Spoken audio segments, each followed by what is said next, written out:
kedua-dua ajaran itu mengajar amalan berzikir secara kuat di dalam gelap dan bercampur perempuan dan juga lelaki, geng.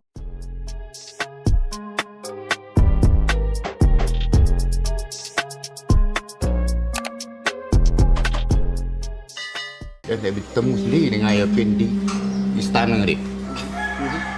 Jadi Ayah Pin ni adalah Tuhan bagi saya. Saya tak mengajar macam mana boleh sesat. Ini amalan Kristian, amalan dia sendiri dah. Kalau Buddha, amalan dia sendiri dah. Mana saya ada sesat? Kalau Islam, saya beri penasihat orang Islam ni, awak beragama Islam. Hi guys, Assalamualaikum. Welcome back to my YouTube channel. Hi guys. Okay guys, so hari ni kita nak cerita pasal ajaran sesat yang paling famous dekat dalam Malaysia, iaitu ajaran sesat yang diasaskan oleh Ayah Pin. Suatu ketika dahulu kita mempunyai kerajaan yang bernama Kerajaan Langit, geng. Kerajaan Langit ni apa sebenarnya? Okay, aku akan kupas isu ini lebih dalam sampailah korang faham betul-betul apa sebenarnya Kerajaan Langit. Siapa yang menjumpai ataupun pengasas kepada Kerajaan Langit adalah Ayah Pin. Aku bet korang mesti kenalan Ayah Pin sebab semua orang kenal Ayah Pin. Sebelum aku memulakan cerita pasal Kerajaan Langit ataupun Ayah Pin ni, aku akan ceritakan dia punya biodata, dia punya latar belakang. Sebab apa-apa yang kita cerita, kita kena mengenali latar belakang dia dulu kan. So nama sebenar Ayah Pin adalah Arifin Muhammad dan dia adalah pengasas kepada Kerajaan Langit, iaitu ajaran agama sesat pada sekitar 80-an dahulu. Ayah Pin dilahirkan pada tanggal 22 Jun 1943 di Kelantan. Dan korang tahu tak apa kelulusan tertinggi dia? Ayah Pin dia tak habis sekolah dan menamatkan persekolahannya pada darjah 2 saja, geng. Apa yang lagi menarik, Ayah Pin ni dia tak pandai menulis dan dia tak pandai membaca.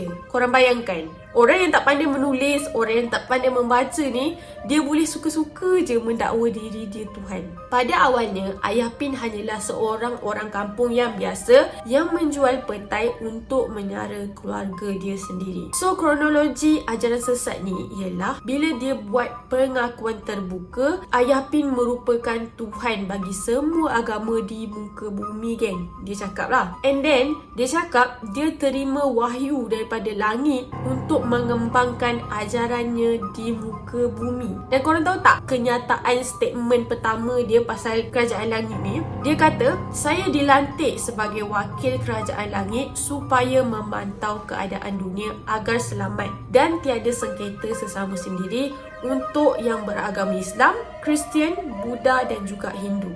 Orang saya adalah mewakili menteri dengan Kerajaan Langit untuk bersatu padu.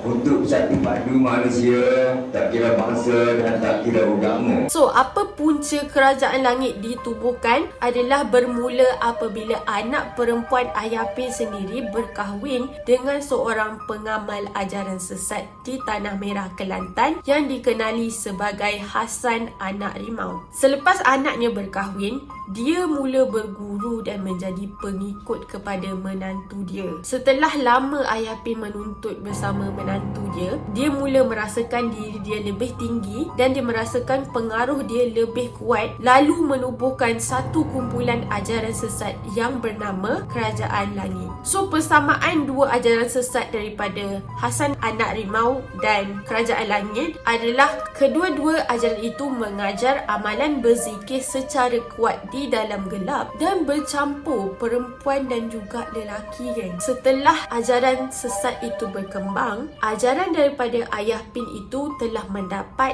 dana daripada golongan orang kaya dan juga, korang jangan terkejut, dia juga mendapat dana daripada artis-artis Malaysia pada ketika itu. Ayah Pin mendakwa dirinya sendiri boleh menyembuhkan penyakit dan juga dia mempunyai kuasa yang boleh menyumpah orang menjadi batu dan katanya dia boleh menentukan seseorang itu ahli syurga ataupun ahli neraka. Korang tahu tak, pengikut dia waktu waktu tu bukan hanya daripada rakyat Malaysia, ada juga yang daripada luar negara. Contohnya Australia dan juga Indonesia, geng. Punyalah kuat pengaruh dia tu sampai ke luar negara pun ikut dia punya ajaran sesat tu kan. Pengikut Ayah Pin ada yang mengakui bahawa Ayah Pin berasal daripada air mani Tuhan yang tercampak di bulan dan akhirnya turun ke muka bumi sebagai Ayah Pin. Dan saya bertemu sendiri dengan Ayah Pin di istana, Rip.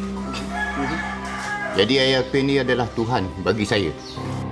Dia punya taksub tu sampaikan dia mengaku macam tu, kau faham tak? Ada juga yang mengakui yang Ayah Pin akan menjelma sebagai Imam Mahdi dan Nabi Isa pada akhir zaman, geng. Sebab ajaran Ayah Pin ni dia mendapat dana daripada orang kaya, dia lalu membina pusat kegiatan ajaran sesat Kerajaan Langit di Besut, Terengganu. So dia membina markas dekat sana untuk orang beribadat dekat sana. So kalau korang tengok markas dia ada simbolik teko gergasi, pasu gergasi dan perahu kecil. Setiap hujung minggu, markas itu akan mengadakan hari untuk pengikutnya berjumpa dengan Ayah Pin untuk berubat, mentafsir mimpi dan juga sebagainya. Waktu upacara itu dijalankan, pengikutnya akan mengangkat sembah sebanyak 3 kali dan melutut lalu mencium kaki Ayah Pin, geng. Korang tahu tak? Macam dalam agama kita, dalam agama Islam, kita ada air zam-zam yang dianggap sebagai suci kan. Tapi dalam ajaran sesat Kerajaan Langit ni, diorang menggunakan air daripada kaki Ayah Pin. So, Ayah Pin akan merendamkan kakinya dan air itu dianggap sebagai suci mengikut fahaman agama diorang, geng.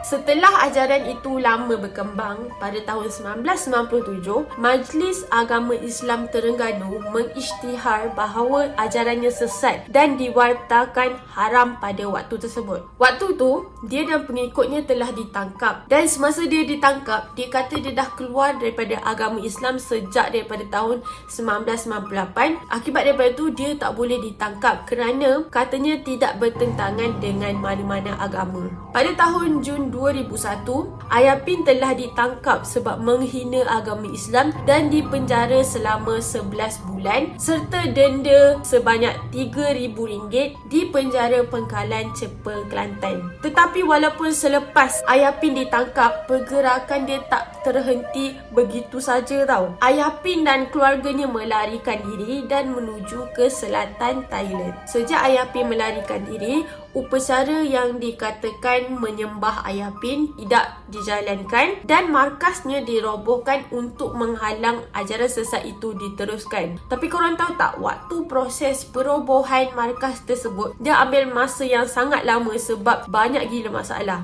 Antaranya adalah mesin yang digunakan untuk merobohkan markas itu akan serta-merta rosak sebab katanya markas Ayah Pin itu telah dilindungi oleh kuasa mistik dan juga ada jin yang jaga dekat markas tersebut. So selepas mendapatkan rawatan Islam, barulah dapat dirobohkan sepenuhnya. Setelah lama Ayah Pin mendiamkan diri, pada 22 April 2016, akhirnya Ayah Pin meninggal dunia pada usia 74 tahun kerana sakit tua. Dan kabarnya dia menghidap kencing manis, angin ahmar dan sebagainya. Ayah Pin meninggalkan 3 balu dan juga 21 orang anak, geng. Sehingga kini masih ada pengikut dia yang kekal taksub dan juga masih mengamalkan amalan yang telah ditinggalkan oleh Ayah Pin. Walaupun tak ramai, sehingga kini masih ada tau pengikut ajaran tersebut. Yang tinggal hanyalah orang yang rapat dengan Ayah Pin. So itu adalah kronologi Kerajaan Langit ataupun ajaran sesat yang paling famous dekat Malaysia. So pengajaran dekat sini, janganlah kita suka-suka je ikut agama orang tu kata dia Tuhan, terus engkau ikut. Kita ada agama kita sendiri, lagi-lagi agama Islam. So kepada semua pengikut ajaran Ayah Pin, kembalilah ke jalan yang benar. Okay, so aku rasa itu sahaja untuk video kita hari ni. Macam biasa, kalau korang suka video aku, jangan lupa tekan like dan jangan lupa tekan subscribe. Sila suggest konten-konten yang menarik dekat komen dekat bawah, and aku akan baca dan aku akan pilih untuk bahas pada video seterusnya. So aku rasa itu sahaja untuk video kita hari ni. Bye, Assalamualaikum. Bye.